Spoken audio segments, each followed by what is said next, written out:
Hey guys, hope everyone's doing really well today or tonight. I wanted to quickly touch on, and this is a big word, but geographical arbitrage. Now, what I mean by that is just simply, using countries to your advantage in a number of different cases and situations. Many people go straight towards money. For example, somewhere's cheaper here, so let's take our money that we've earned here, where we pay high taxes, but there's you get a high salary.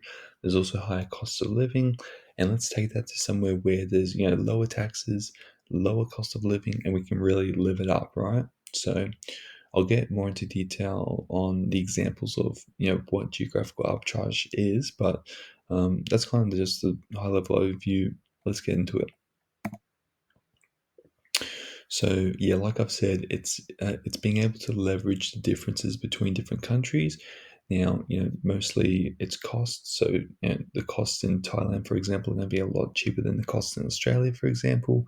And that's why a lot of Australians go over to Thailand and Bali and Malaysia for that very reason. But also in terms of cultures, if you're not gelling with a certain culture, you might be born in Australia or you might be born in somewhere in Europe, and you're not gelling with that culture, the values don't really align to you. You can do something about that and actually go somewhere where that culture aligns better with your values. Um, Another really good example is opportunities. And, this could be job opportunities, investment opportunities to even meet people, or the opportunities in terms of eating good food and, drinking high quality water. A lot of countries in the world don't have this. And if you can easily go to somewhere like Australia where, the food quality is higher, or Europe, the food quality is higher, you're drinking good water. This is an opportunity that, you might not have, that if you go to somewhere that has it, you're able to arbitrage the difference, right? You're able to potentially, do some bits of your life in America, and you can do other bits in Thailand or Australia or wherever you choose. Now, yeah, most people, again, it comes back to the income thing. 99% of cases, people are, they're getting income from a Western country or somewhere where the salaries are high, and they're being able to use that in places where they get better value, right? Now, most of the world actually is included in this better value piece, including Asia, Africa, Europe, and South America. The ones that wouldn't be included in there are places like Australia, New Zealand, the United States of America, the USA, the UK, and most of Western Europe, I'd say, is pretty expensive, but there are some ifs and buts there. Now, ultimately, what you're doing is, you can either go and, reduce your costs and live the same quality of life, or you can actually increase the quality of life for, say, the same cost that you'd pay for a reduced quality of life back in America or Australia or the UK. Now, a high quality life could look like, living in a nicer apartment or even getting a house. It could be a nicer area. It could be getting access to the beach or the water. It could be a less crime-ridden neighborhood, for example. Another example is being able to access food and healthcare. Now, where you are, there might be a lack of high quality food. There might not be easy access to healthcare facilities or surgeries or medical tourism facilities either. So being able to arbitrage those opportunities across different countries. A really good example would be a place like Turkey or Malaysia or Singapore for um, medical tourism. Being able to go there, get some health work done, get some um, surgeries done, for example, getting them done over there where it's cheaper. The talent is, well trained a lot of the time in universities from first world countries like, the UK or Australia. So they're very smart. They're also more serviceable as well. They're actually going to not make you wait 10 years to book an appointment. They actually are keen, and they can usually get you in under a week.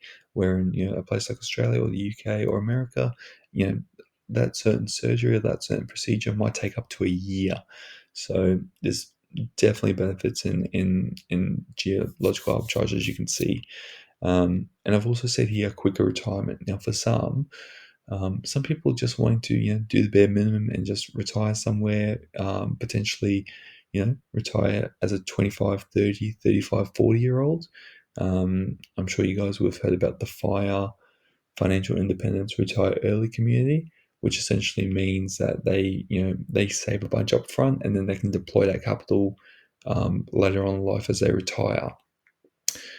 A place like Thailand or a place like Paraguay or Colombia, um, or places in Africa like Kenya will be able to, you're going to get a lot more bang for your buck, and your dollar will stretch much further there than it will likely where you currently are living.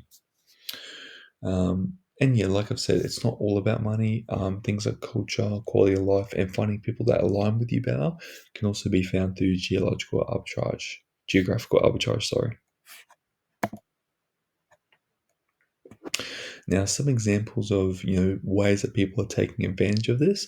For example, if you're earning $100,000 as a software engineer, and let's just say you pay 30% or $30,000 in taxes, right? You could, if you want to stay in the same company, you could move to their office in, for example, Singapore or Hong Kong or Dubai or Monaco, and get access to that reduced tax rate, potentially being zero or very close to zero. That alone is worth 20, 25, $30,000. And look, it might cost a little bit more in these places like Singapore and Hong Kong to live, but I'm sure that there's an opportunity between saving 30% and say increasing your cost of living by 10. There's definitely an arbitrage there to be found. Um, Now, look, in some cases, you're not going to be able to save on tax.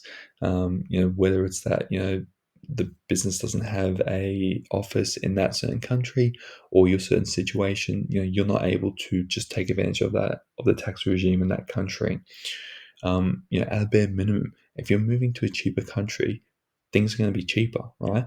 So if you're spending, say, $15,000 a month on living costs, where you currently live, if you cut that down to say $5,000 a month, living the same quality of life just in a different country, you know, 10 times, 12, that's $120,000. Now, look, that might be an extreme example, but if you're a big family and you're on a high income, not crazy to think about that. Now, obviously, again, it depends on your situation. So you might not be earning money, but as a retiree, you you might be on a small pension, or you might have a load of money and you're getting kind of passive income from those assets. Now, wouldn't it be great if you lived somewhere that they didn't tax that income, or they kind of left it alone for the most part? If you have say $10 million worth of assets and that's generating you $1 million a year, imagine getting that in your hand, cash, and being able to use that. That quality of life will be substantially better than say if it was taxed at 40, 50%. Um, and I think that I thought that this one was really interesting. But for example, if you're wanting to start a business, right, there are obviously countries where the cost of labor is going to be lower. They might have more, better business friendly policies. But also there might be countries where the opportunity might be, easier to kind of, get involved with, or you're even able to start something that works where you're from, but isn't implemented there. I know, for example, a place like China is very innovative and they're doing a lot before it kind of comes to the West, right? It comes to Australia or the United States. Something like the hire scooters, the electric hire scooters, that wasn't a popular thing until a couple of years ago. But from memory, places like China and a lot of other places in Asia had this for years prior. But it was only until someone decided to bring this over to the United States or Australia, and then it's like, wow, this is a fantastic idea. But really, all they've done is taken what they know and they've popped it into a new country, a different area. Another great example of geographical arbitrage that you could take advantage of. Now, this sounds very interesting. This is very exciting, but how can you get involved? Now, I personally believe that everyone has or is able to take advantage of this if they want to. particularly with so much opportunity around remote income and the leveling of countries. I've said, and by leveling, I mean that the playing field is becoming more and more even over the years, right? Back in the day, places like America, Australia, like in the UK, and Germany, for example, these places were seen as powerhouses. And if you wanted a good income, if you wanted a good quality of life, you'd go to these places, and you'd earn a lot there, and you'd do really well. But the reality is, with online income, remote jobs, um, this level feels kind of like even a little bit, where you have people in places like Malaysia, or maybe Africa, or maybe South America, and they're doing millions of dollars a year in revenue or income. And look, this might not be from a job, but it might be that they're able to run an online business. Maybe they're doing social media. The reality is, there are opportunities that don't discriminate on where you're based. You can be a business owner earning $1 million in America, and you can also be earning $1 million in Africa. Um, so the playing field has leveled quite a bit in especially by 2025. So make the most of that.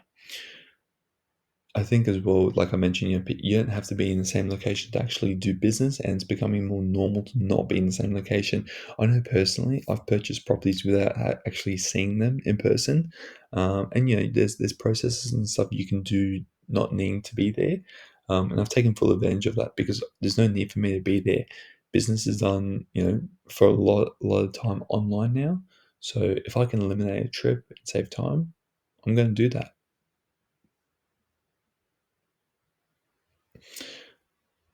I've written here as well, you don't need to be a digital nomad, right? And this is true because someone like me, for example, I don't go nomading, right? I live in Australia, and I work like normal.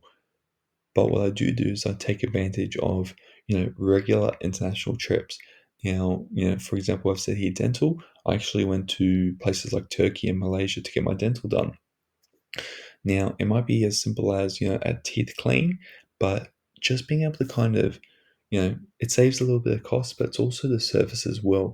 I know, my previous dentist was quite, rude and agitated all the time, and trying to book him with other dentists was just a headache. So I said, don't worry about it. I'm just going to go on my trip, while I'm traveling. I'll go book in somewhere. And, I found them to be really great, a lot cheaper, and great outcomes as well. So can't complain. And following on from that, actually, um, I did this during my kind of tourism trips. I wasn't going over there for medical tourism. And I think when you do book trips, I feel like you should try and test things as well. Maybe, if you feel like you really want to be living in a penthouse, go rent a penthouse, right? It's going to be cheaper than where you're currently living. If you want to go and test, I don't know, test some new types of food, maybe some fine dining, go and do that in a cheaper location. See how you feel. You might not be able to afford it where you are, but you might be able to afford it, in that different country. And you can kind of, I guess, test things and see how you feel. And if you really enjoy it, I mean, something to consider. Now, if you're really stuck, not if you're really stuck, but if you're still stuck, right? There are so many stories online and lots of education around people doing this as well. Um, there is no shortage of people taking advantage of geographical arbitrage. It's popular nowadays through digital nomads, through people just saying, I traveled to XYZ to do this. So there's lots of different options when it comes to taking advantage of different countries and what they have. So I would definitely encourage you to have a look at it. Um, if it's not something that sounds even remotely interesting, that's totally fine. But if you ever see yourself complaining about cost of living, if you're ever complaining about things like service, if you're complaining about the weather, I mean, you can do that, and you can keep living your life, or you can actually say, what else is out there, and kind of go from there. And I personally did that. I used to complain a lot, and I found some really good stuff outside of Australia that, if I'm looking for XYZ, or I'm wanting a little bit more of this, there's a place for that. And it can be done cheaper, with better service, with better people, and better culture, somewhere that I feel that is a little bit nicer. So I hope you guys have found this educational, or you found some value in this. Um, if you're not sure what to do, or if you have any questions, just let me know. But otherwise, hopefully you guys enjoyed it, and I'll see you in the next one. Peace.